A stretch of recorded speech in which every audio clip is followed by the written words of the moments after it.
नमस्कार, मैं हूं आलोक शुक्ला। न्यूज़ 18 नेटवर्क पर सबसे बड़ी बहस देखना शुरू कर चुके हैं आप। यूपी के सिंघम आईपीएस अजय पाल शर्मा की दहाड़ से क्या टीएमसी के गुंडों में खलबली मच गई है? क्या अब टीएमसी के गुंडे सेकेंड फेज के चुनाव में जो रंगबाजी करते थे वो अब नहीं कर पाएंगे? जी हां, बहुत चर्चा हो रही है। आईपीएस अजय पाल शर्मा जो डीआईजी रैंक के अधिकारी हैं और सुपर कॉप कहा जाता है, एनकाउंटर स्पेशलिस्ट कहा जाता है उन्हें, और जिस तरह से जहांगीर को गुंडई न करने की सलाह देते हुए जो उन्होंने कहा वो वायरल हो रहा है। अब इस पर टीएमसी के दत्ता, एक उनका इनिशियल नेम मैं भूल रहा हूं, उन्होंने जो है साफ तौर पर प्रेस कॉन्फ्रेंस करके कहा कि अजय पाल शर्मा को घसीट कर कोर्ट ले आएंगे वो इलेक्शन के बाद, चुनाव के बाद, 4 मई के बाद जब रिजल्ट आ जाएंगे उसके बाद। और अब अखिलेश यादव ने कहा है, वो अगर ट्वीट हम आपको प्रॉपर पढ़ के सुनाएं तो अखिलेश यादव का साफ तौर पर कहना है कि पश्चिम बंगाल में भाजपा ने ऑब्जर्वर के नाम पर रामपुर व संभल में टेस्ट किए हुए अपने एजेंट भेजे हैं, लेकिन इनसे कुछ होने वाला नहीं है। दीदी है, दीदी रहेंगी। सही समय आने पर भाजपा और उनके संगी साथियों के इन जैसे एजेंटों की सारी आपराधिक करतूतों की गहरी जांच होगी और बेहद सख्त दंडात्मक कार्रवाई भी। ये सब अधिकारी के रूप में अनरजिस्टर्ड लोगों के अनरजिस्टर्ड अंडरग्राउंड सदस्य हैं। हम इन्हें न भागने देंगे न भूमिगत होने देंगे। ये खोज के लाए जाएंगे, खोद के लाए जाएंगे और अपने कुकृत्यों के लिए कानूनी सजा भी पाएंगे। लोकतंत्र के अपराधी बख्शे नहीं जाएंगे। और भी बहुत कुछ इन्होंने एक ट्वीट और लिखा है। एक बात तो ये साफ है कि जिस तरह से भारतीय जनता पार्टी चुनाव लड़ रही है और जिस तरह से बंगाल की स्थितियां हैं, पहले चरण के चुनाव के बाद अमित शाह ने 110 सीटों का दावा किया।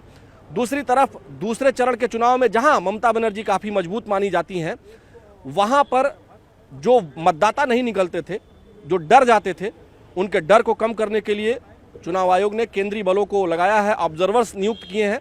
और अब यूपी के तेज तर्रार अधिकारी अजय पाल शर्मा के द्वारा इस तरह से कहा जाना, उसमें एक तरह से देखा जाए जो बंगाल की पृष्ठभूमि रही है, बहुत लोग ऐसा मानते हैं कि वो कोई गलत बात नहीं है, लेकिन कुछ लोग ये भी कहते हैं कि पुलिस को ऐसी भाषा का प्रयोग नहीं करना चाहिए। लेकिन क्या जहांगीर जो वहाँ टीएमसी के मेंबर हैं और इस समय चुनाव भी लड़ रहे हैं, क्या उनका इतिहास कोई जानता है? और अगर उनका इतिहास कोई जानता है तो ये ज़रूर जानेगा कि बंगाल में चुनावी हिंसा आम बात है, चुनाव के बाद हिंसा आम बात है। और उसी चुनावी हिंसा को रोकने के लिए चुनाव आयोग ने केंद्रीय बलों के साथ साथ मजबूत और इंटेलिजेंट अधिकारियों को, एनकाउंटर स्पेशलिस्ट अधिकारियों को ऑब्जर्वर के रूप में नियुक्त किया है। हम जनता के बीच में हैं। राय साहब, आपसे हम ये जानना चाहते हैं कि अखिलेश यादव जी ने जिस तरह की भाषा का प्रयोग किया है कि इनको खींच के लाया जाएगा, ये कमोबेश वही भाषा तो नहीं है जो टीएमसी ने प्रेस कॉन्फ्रेंस में कहा कि कोर्ट में घसीट कर लाएंगे? बहुत सारी बातें कहने के बाद उन्होंने कोर्ट का नाम लिया। तो आपको क्या लगता है, इस तरह की भाषा एक पुलिस अधिकारी के लिए ठीक है? देखिए, पहला चीज तो ये है कि जिस सरकार का गृह मंत्री का जो शब्द थे बंगाल की दहलीज में, आप लॉ एंड ऑर्डर को मूर्त रूप देने वाले हैं, देश का आंतरिक व्यवस्था की का सुरक्षा की गारंटी आपके पास है, और आप जिस शब्द का, जिस अपनी सोच को आपने पश्चिमी बंगाल के पटल पर आपने रखा है, कोई भी निष्पक्ष आदमी इसे सही नहीं ठहरा सकता। अच्छा, राय साहब, एक चीज आपसे जानना चाह रहा हूं मैं, बहुत सिंपल सी चीज। क्या वाम दलों से लेकर के ममता बनर्जी तक का ये जो 35 और 15 यानी 35, 5, 40, 10, 50 सालों का जो ये इतिहास है, क्या खूनी इतिहास चुनावों का नहीं है? देखिए, कारण ये है कि केवल अगर खूनी इतिहास का अगर पृष्ठभूमि को आप खंगालेंगे तो कोई नियर अबाउट थोड़ा कम बेसी खून तो हर जगह हुआ है चुनावों में। लेकिन चुनावी हिंसा का जो स्तर पिछले 50 सालों की भारत के किसी भी अन्य राज्य से, मैं ये नहीं कह रहा हूं कि यूपी में अखिलेश जी की भी सरकार रही है, मायावती जी की भी सरकार रही है, इसके पहले मुलायम सिंह यादव जी चीफ मिनिस्टर रहे हैं, राजनाथ सिंह चीफ मिनिस्टर रहे हैं, कल्याण सिंह जी चीफ मिनिस्टर रहे हैं, लेकिन चुनावी हिंसा जिस स्तर पर बंगाल में पिछले 50 सालों में देखने को मिली है, 35 साल वाम दलों की सरकार में और 15 साल इसमें, चुनावी हिंसा इस बार 50 सालों के इतिहास में सबसे कम हिंसा नहीं हुई है, आप मानते हैं कि नहीं मानते? देखिए, बिल्कुल जहां प्रशासन सख्त है, जहां प्रशासन जो है लोकतंत्र के निर्णायक भूमिका निभाने पर अब कटिबद्ध है, वहां निश्चित तौर पर मैं मानता हूं कि चाहे सरकार उसको बदले से प्रेरित होकर के वो व्यवस्था वहां मुहैया कराई हो, या अपने वोटों के माइनस प्लस करने के लिए वो व्यवस्था मुहैया कराई, लेकिन निश्चित तौर पर वो पूरी पश्चिमी बंगाल को जो है सेना और अर्धबल सैनिक के हवाले किया गया है, जो हिंदुस्तान के इतिहास में हमने उस तरह का सुरक्षा व्यवस्था कहीं नहीं।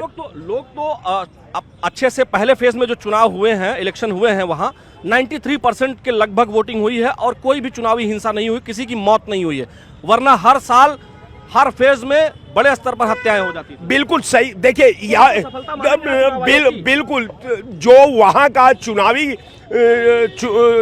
व्यवस्था में जो आंतरिक व्यवस्था सुरक्षा की थी, निश्चित तौर पर सरकार अपने को मजबूत बनाने के लिए वहां कार्रवाई की व्यवस्था दी, लेकिन जो निर्वाचन का जो प्लस पहलू ये है कि सरकार अपने फायदे के लिए उतनी कड़ी व्यवस्था का मुहैया कराया। फिर भी अगर कानून व्यवस्था को कायम रखने में वो सुरक्षा व्यवस्था अगर सफल रही है, तो मैं सरकार की और निर्वाचन आयोग की सफलता को बधाई देता हूं। चलिए, बहुत अच्छी बात है, कम से कम आप जो पुलिस अधिकारी जो उन्होंने कहा उसको एक तरह से इनडायरेक्टली समर्थन भी कर रहे हैं। हम आपके पास आएंगे, आपको क्या लगता है कि चुनाव आयोग ने जो ऑब्जर्वर नियुक्त किया है, यूपी के यूपी काडर के अधिकारी हैं, आईपीएस अधिकारी, तेज तर्रार अधिकारी उनको माना जाता है, आईपीएस अजय पाल शर्मा जो ज्वाइंट सीपी हैं प्रयागराज में, आपसे हम ये जानना चाहते हैं कि यहाँ आप कैसे देखते हैं उनके इस वक्तव्य को, और अखिलेश जी ने जो कहा है और टीएमसी के प्रेस कॉन्फ्रेंस में जो कहा गया है उनको, उसको कैसे देखते हैं? देखिए, नक्सलवाद की शुरुआत ही पश्चिम बंगाल में एक जंगमबाड़ी गांव था, वहीं से हुई। अब पूरा का पूरा जो आपने 50 सालों का इतिहास बंगाल का आप चुनाव परिदृश्य में आप बात कर रहे थे, राय साहब उसको घुमा करके बात कर रहे हैं। सत्य स्वीकार करना चाहिए किस तरह से वामपंथियों ने वहां बंदूक के बल पर के 35 साल सरकार चलाई, फिर उसके बाद ममता बनर्जी लड़ करके उनसे सरकार सत्ता में आई और स्वर्गीय अटल बिहारी वाजपेयी जी का आशीर्वाद, अटल जी ने इनको रेल मंत्री बनाया था, फिर कांग्रेस से अलग होकर के इन्होंने टीएमसी बनाई। आखिर में वो वामपंथ के लोग, नक्सलवादी लोग कहाँ चले गए, वो पार्टियां कहाँ चली गई? कहीं न कहीं टीएमसी में समाहित हो गई। आज लोकतंत्र में अच्छी बात है कि फर्स्ट चरण के चुनाव में 93% मतदान पश्चिम बंगाल में हुआ। कल दूसरा वोटिंग होने जा रही है दूसरे चरण का, और माननीय गृह मंत्री, प्रधानमंत्री ने कह दिया है कि कोई भी गुंडा बख्शा नहीं जाएगा, छोड़ा नहीं जाएगा। और सरकार सख्त से सख्त, निर्वाचन आयोग को आपके चैनल के माध्यम से बधाई देना चाहता हूं कि कहीं हिंसा हुई नहीं, कोई रक्त रंजित क्रांति नहीं हुई, कोई नक्सलवादी हिंसा नहीं हुई, और शांति से बंगाल की जनता ममता को हराने के लिए वहां श्यामा प्रसाद मुखर्जी जी के जन्मस्थल नहीं है कि कौन हार रहा है कौन जीत रहा है, कोई हारे या कोई जीते, लोकतंत्र में जनता आसानी से पोलिंग बूथ तक पहुंचे, आसानी से जहां जनता वोट करना चाहती है वहां वोट कर पाए, अपने घरों से निकल पाए, इसकी व्यवस्था निश्चित तौर पर चुनाव आयोग को करना ही चाहिए। लालजीत जी, आप बताएं, अगर उस व्यवस्था में कोई बदमाश, कोई गुंडा या कोई इस तरह का शरारती तत्व, चाहे वो प्रत्याशी ही क्यों ना हो या उससे जुड़े हुए लोग, चाहे वो बीजेपी के हों, चाहे वो टीएमसी के हों या किसी भी दल के हों, अगर उस व्यवस्था में कोई अधिकारी ये कहता है कि किसी को बख्शा नहीं जाएगा, बाद में ये मत कहना कि जो है गलती, रोना मत कि गलती हो गई, अगर ये कोई कहता है तो इसमें क्या गलत है? उसमें क्या कोई असंवैधानिक भाषा का उन्होंने प्रयोग किया? यही तो कहा कि अगर पब्लिक को धमकाया तो छोड़ा नहीं जाएगा। लोकतंत्र में आम नागरिक को वोट देने का मौलिक अधिकार मिला हुआ है और ये स्वतंत्र रूप से दे पावे, ये सबसे बड़ी कामयाबी होती है। लेकिन अधिकारी को भी थोड़ा सोच समझ के बोलना चाहिए कि जनता ने डर जाए आपसे, आपके अर्धसैनिक बल से जनता ने दहशत में आ जाए, उसका भी ध्यान देना चाहिए। जनता को सुरक्षा दीजिए। मीडिया से जो पब्लिक में जो लोग वहां जा रहे हैं, मैं अलग अलग हमारे अपने चैनल के तमाम संवाददाता और भी चैनलों के तमाम संवाददाता वहां गए, वो पूछ रहे हैं, तो लोग कह रहे हैं कि इस बार हम लोग को डर चुनाव वोट देने में नहीं लग रहा है क्योंकि सुरक्षा व्यवस्था बहुत बढ़िया है। सारे लोग ये कह रहे हैं, अधिकतर लोग। अगर ऐसी बात है तो अच्छी बात है, लोकतंत्र स्वस्थ हो रहा है, लोकतंत्र की रक्षा हो रही, संविधान की रक्षा हो रही है और जनता के वोट देने के मौलिक अधिकार की रक्षा हो रही है, तो जनता स्वागत करेगी। आपको क्या लगता है कि अखिलेश जी हो या टीएमसी का जो प्रेस कॉन्फ्रेंस हो या अखिलेश जी का प्रेस कॉन्फ्रेंस और उनका ट्वीट, क्या किसी अधिकारी को इस तरह से कहना कि ये बीजेपी के एजेंडों पर चलने वाले एजेंट हैं, इनको बख्शा नहीं जाएगा? जो भाषा टीएमसी बोलती है वहां प्रेस कॉन्फ्रेंस में वही language social media site x पर अखिलेश जी के ट्विटर हैंडल से एक्स हैंडल से लिखा जाता है और प्रेस कॉन्फ्रेंस में भी ये कहते हैं। आपको क्या लगता है, बंगाल चुनाव को आप लोग जो देख रहे हैं, क्या अखिलेश जी को ये डर है कि कहीं बंगाल में अगर दीदी हार गई तो यूपी में उनका आना नामुमकिन हो जाएगा? इस वजह से वो लिख रहे हैं? अखिलेश जी को ही डर नहीं, पूरे विपक्ष को डर है, जितनी छोटी पार्टियां हैं सबको डर है कि जो है भारतीय जनता पार्टी की लोकप्रियता इतनी बढ़ रही है। इस लोकप्रियता को देखते हुए बौरा गए हैं, सब एकदम बौखलाए हुए हैं। और पुनः भारतीय जनता पार्टी वहां पे सरकार बनाने जा रही है, आसाम में पुनः बनाएगी और उत्तर प्रदेश में तिवारा मुख्यमंत्री योगीनाथ जी होंगे। अच्छा, आप बताएं कि क्या अजय पाल शर्मा जो यूपी कैडर के आईपीएस अधिकारी हैं, सुपर कॉप कहे जाते हैं, उन्होंने तो अखिलेश यादव की सरकार में भी काम किया है, चूंकि वो डीआईजी हैं। और मुझे लगता है कि जब वो अपॉइंट हुए रहे होंगे 2011 में, 11 बैच के आईपीएस अफसर हैं, तो 12 में तो अखिलेश जी की सरकार यानी उनके साथ भी उन्होंने काम किया है। तो क्या तब वो खराब अधिकारी थे? ऐसा है, अधिकारी कोई भी हो वो मुख्यमंत्री के अंडर में काम करता है। आज खुल के सारे अधिकारी काम कर रहे हैं और पहले दबाव में रहते थे। पूर्व डीजीपी जितने भी हुए वो क्या कहते थे, अतीक जी को जो है ऐसा बता दिया जाता था कि मैं बोल नहीं पाता था। कई लोग नौकरी छोड़ दिए थे। आज एक एसआई जो है वो जो है आईपीएस के बराबर का काम कर रहा है। आप देखिएगा, खुल के काम कर रहा है। एक सिपाही जो है वो थाना चला रहा है। और पहले क्या हुआ करता था, थाना सपा के नेता चलाते थे, बसपा के नेता चलाते थे, कांग्रेस के नेता चलाते थे। थाना अध्यक्ष नहीं चलाता था। और अगर ये बोल देते थे तो वहीं मंत्री जी का फोन आ जाता था, बोलिए ना मेरा कार्यकर्ता है। आज भारतीय जनता पार्टी का कोई विधायक ताकत नहीं ये बोल दे जाकर के न्याय मिलना चाहिए, न्याय मिलता है। तो कई बार यही न्याय अन्याय में भी बदल जाता है। विधायक को की तो सुननी ही चाहिए, वो जनप्रतिनिधि है। अगर लीगल एस्पेक्ट पे बात करें, अगर गलत कर रहे हैं विधायक, अध्यक्ष भी बौरा जाते हैं इसी चक्कर में। नहीं बौरा कैसे जाएंगे, कतई नहीं बौराएंगे। पब्लिक जो है बिल्कुल लाइट रहती है, ऐसा कुछ नहीं है। तो एक बात हम आपको बता दें कि दर्शकों, इनके पास चलते हैं। आपको क्या लगता है कि आईपीएस अजय पाल शर्मा ने जो कहा, उधर देखिएगा, हाँ, जो कहा उन्होंने उसको कैसे देखते हैं? और उसके बाद जिस तरह से टीएमसी का रिएक्शन है, जिस तरह से यहाँ उत्तर प्रदेश में अखिलेश यादव जी का रिएक्शन है, उसको कैसे देखते हैं आप? देखिए, doctor Ajay Pal Sharma ji IPS cadre के योग अधिकारी हैं। योग अधिकारियों में उनका नाम भी है और गिने भी जाते हैं। काम भी उनका अच्छा रहा है। अब उनके अखिलेश जी को क्या बुरा लगा ये तो अखिलेश जी बता पाएंगे, उनको क्या बुरा लगा। फिलहाल वो काबिल अफसर अखिलेश जी ने तो कहा है कि यहाँ सपा की सरकार आने के बाद मतलब उनके खिलाफ कार्रवाई होगी, जांच होगी और उनको जो है जेल भेजा जाएगा। अरे आने के बाद है ना, जब आएगी नहीं तो जेल कब भेजेंगे? अपने घर ख्वाब लेते रहेंगे। क्यों नहीं आएंगे? आपको क्यों ऐसा लगता है? ऐसा कुछ नहीं, अभी तो फिलहाल कुछ दिन तो नहीं। कुछ दिन मतलब 6 महीना 8 महीना, उसके बाद तो इलेक्शन ही है। अभी 10-5 साल है? कोई मतलब ही नहीं।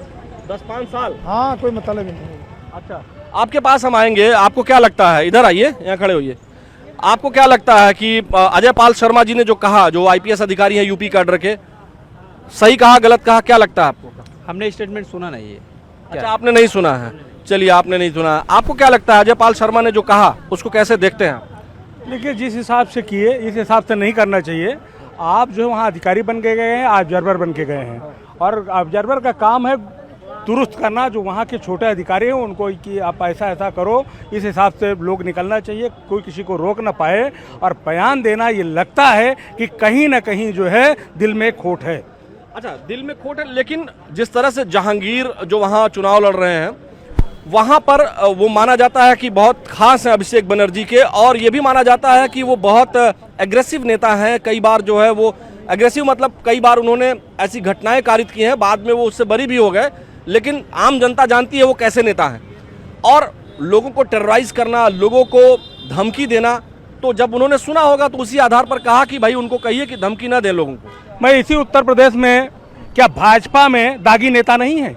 क्या जो धमकी वाले नेता हैं इसी उत्तर प्रदेश में नहीं है? उत्तर प्रदेश में क्या गांव के गांव को ये बोल दिया जाता है कि आप वोट देने मत जाइए? सुनिए, ऐसा एक गांव बता दीजिए। सुनिए, आज डिजिटल आप कांग्रेस पार्टी उत्तर डिजिटल प्रदेश का एक गांव बता दीजिए। आज डिजिटल मीडिया इतना हावी है। उत्तर प्रदेश, एक मिनट हमारा प्रश्न पूरा होने जाने दीजिए। आप उत्तर प्रदेश का एक भी कोई ऐसा गांव मजरा बता दीजिए जिसको कोई भी किसी भी पार्टी का, भाजपा, सपा, बसपा, कांग्रेस या किसी भी दल का कोई एक नेता कह दे कि तुम वोट देने मत जाना और वो पूरा गांव वोट न दे। क्या बंगाल में कहा गया कुछ ऐसा सबूत है? नहीं, सबूत तो है ही, बहुत सारे जगहों पर बंगाल नहीं है। डिजिटल मीडिया में हो तो उसको चलाया जाए और उसको सजा दी जाए। देखिए यहाँ होता क्या है, आम जनता जो है जेल में चली जाए तो उसके जो पेमेंट बंद, उसको सजा हो जाए, सब कुछ हो जाए, लेकिन नेता जेल में रह के चुनाव लड़े और उसकी पेमेंट चालू रहेगी, उसकी पेंशन चालू रहेगी। आपकी ये बात बिल्कुल सही है कि नेताओं के साथ, देखिए आपकी, रुक जाइए, आपकी ये बात बिल्कुल सही है कि नेताओं को हमारे देश में कुछ एडवांटेजेस हैं, वो सभी पार्टियों के नेताओं के हैं। एक बार कोई सांसद हो गया तो आराम से पेंशन ले रहा है ना। वहीं तमाम कर्मचारियों की पेंशन बंद हो जाती है या नहीं मिलती है पेंशन। ये सब बातें हैं, बहुत सारी बातें हैं जो पब्लिक डोमेन में कहनी चाहिए, लेकिन बंगाल का चुनावी हिंसा का इतिहास है और इस बार पहले फेज में चुनावी हिंसा नहीं हुई। सफलता मानते हैं कि नहीं? है नहीं, देखिए ये तो बहुत अच्छी बात है, सफलता है कहीं ना कहीं, लेकिन 92% जो है, लगभग 91-92% जो है वोट पड़ना, देखिए वोट भी पड़ना कहीं ना कहीं दाल में काला है। इतना वोट कहीं पड़ा नहीं आज तक, तो कहीं ना कहीं उसमें देखिए कहीं ना कहीं उसमें भी काला है। नहीं, आपके देश में केरल में भी पड़ जाता है, बहुत सारे ऐसे राज्य हैं। अरे आप बताएं राय साहब, कितनी सफलता मानते हैं? मैं इनकी बात सुन लिया। क्या उत्तर प्रदेश में, बिहार जिसको बहुत लोग पिछड़ा मानते हैं, इस तरह की चुनावी हिंसा होती है जिस तरह का बंगाल का इतिहास है? देखिए बंगाल का, ईमानदारी से बताइए। देखिए बंगाल का, बिहार का, उत्तर प्रदेश का, हर प्रदेशों का अलग अलग समीकरण है। वहाँ हर तरह के अपराधियों का अलग अलग अपराध करने का तरीका अलग। जो कार्डर बेस्ड बातें होती हैं, पहले हम लोग भी सुनते थे। हम लोग जब छोटे थे तो पता लगता था कि यूपी में भी ऐसा होता था कि बूथ के बूथ लूट लिए जाते थे। मैं अपने गांव की बात बता रहा हूं, इतिहास में जाए तो फलाने ने कहा कि इस बार कोई वोट देने नहीं आएगा, लेकिन वोट देने फिर भी लोग जाते थे, हालांकि वोट देने के बाद बूथ लूट लिया जाता था। लेकिन टीएन शेषन जी ने जिस तरह की चुनावी व्यवस्था की, टीएन शेषन ने जिस तरह की चुनावी व्यवस्था की और जिस तरह से चुनाव लड़े गए उत्तर प्रदेश में या पूरे भारत में, उसके बाद गुंडई लगभग हर जगह कम हो गई, खत्म हो गई, ईमानदारी से लोग वोट देने जाने लगे। लेकिन बंगाल ही एक ऐसा राज्य था जहां चुनावी हिंसा होती थी, गांव के गांव वोट नहीं देने जाते थे। देखिए सबसे बड़ी कि टीएन शेषन का जहां तक मामला है, टीएन शेषन ने ही बताया अपने आभा के प्रभाव में कि निर्वाचन आयोग कोई विभाग है। उससे पहले निर्वाचन को कोई नहीं जानता था। कारण ये है कि जो अधिकारी सक्षम है, जो चरित्रवान है, जो कर्मनिष्ठ है, अब उन्होंने लगातार निर्वाचन अधिकारी के पद पर रहते हुए भी सरकार को घेरने का काम वो निरंतर करते रहे। उन्होंने ही एक सेमिनार में कहा कि तू चीज बड़ी है भ्रष्ट भ्रष्ट। ये टीएन शेषन ने एक सेमिनार का उद्घाटन करते हुए कहा था। तो मैं ये मानता हूं कि वो दौर दूसरा था। वो आप ये मानते हैं कि नहीं कि पहले फेज में जिस तरह से कोई हिंसा नहीं हुई, ये अच्छी बात है, ये मानते हैं कि नहीं मानते? देखिए हम लोग हिंसा के पक्षधर नहीं है। हम बहुत बड़ी उपलब्धि है। इतना वोट पड़ना ये दर्शाता है, मानी जी, इतना वोट पड़ना यह दर्शाता है कि कोई कहीं न कहीं बदलाव के संकेत है। आप ये कहना चाह रहे हैं कि 2011 का एग्जाम्पल लेते हुए उस समय भी वोटिंग बढ़ी थी? क्योंकि ऐसा लग रहा है कि ममता दीदी से लोग ऊब चुके थे, बदलाव वो चाह रहे हैं। चलिए एक फाइनल कमेंट आपसे लेंगे और आपसे, दोनों लोग। चुनावी हिंसा कम होना ये सफलता है या असफलता? ये बहुत बड़ी सफलता है और सबसे बड़ी बात है उसी में नहीं, एमएलसी के चुनाव में जो बीडीसी और प्रधान ये लोग वोट देते हैं उसमें भी ये ऐसा कानून होना चाहिए। नहीं तो बीडीसी को उठा ले जाते हैं लोग और इस तरह से बांध के जो है वोट ले लेते हैं, तो इसमें भी बंद होना चाहिए। आपको क्या लगता है, असफलता है या सफलता है और पूरी तरह सफलता बहुत अच्छा। 100% नंबर देंगे, बहुत अच्छा काम किया है। आपको क्या लगता है? चुनाव आयोग सफल है। पश्चिम बंगाल में निष्पक्ष चुनाव हो रहा है। भारतीय लोकतांत्रिक इतिहास में 93% वोट होना बहुत बड़ी उपलब्धि है। और कल जो है कि दूसरे चरण का मतदान होने जा रहा है, निष्पक्ष चुनाव आयोग करा रहा है। और सरकार जो है कि वहां बदलने जा रही है और ममता से जनता नाराज है, वहां भारतीय जनता पार्टी की सरकार बनने जा रही है। चलिए, बहुत बड़ी बात है। लगातार जिस तरह से बंगाल में, पश्चिम बंगाल में जिस तरह से चुनावी हिंसा पर रोक पहले फेज में दिखाई दी, अगर दूसरे फेज में भी हिंसा नहीं होती है तो वाकई में पिछले 50 सालों में ये बहुत बड़ी सफलता है कि कोई बड़ी हिंसा की घटना पश्चिम बंगाल के चुनाव में नहीं हुई। कल का चुनाव ये डिसाइड कर देगा कि वाकई में क्या पश्चिम बंगाल बदलाव की बयार के साथ खुली हवा में लोगों को लोकतांत्रिक सांस लेने की आजादी दे रहा है। कल के चुनाव में यह पता चलेगा, लेकिन फिलहाल सुरक्षा व्यवस्था चुस्त और दुरुस्त है और उत्तर प्रदेश कैडर के आईपीएस अधिकारी अजय पाल शर्मा अपने पूरे रुआब में हैं और उनके जैसे तमाम सुरक्षा कर्मी अपनी पूरी ऊर्जा के साथ पश्चिम बंगाल के चुनाव को निष्पक्षता के साथ बिना हिंसा के कराने के लिए प्रतिबद्ध हैं। हालांकि तमाम राजनीतिक दल अपनी अपनी बात कह रहे हैं। अभी आने वाला समय बताएगा कि आखिर गेंद किसके पाले में होगी, लेकिन फिलहाल चुनावी सरगर्मियां सिर चढ़कर बोल रही हैं। आज के हमारे सबसे बड़ी बहस में फिलहाल इतना ही। मुझे यानी आलोक शुक्ला को अपने वीडियो जर्नलिस्ट सहयोगी मनोज शाही के साथ दीजिए अनुमति। नमस्कार।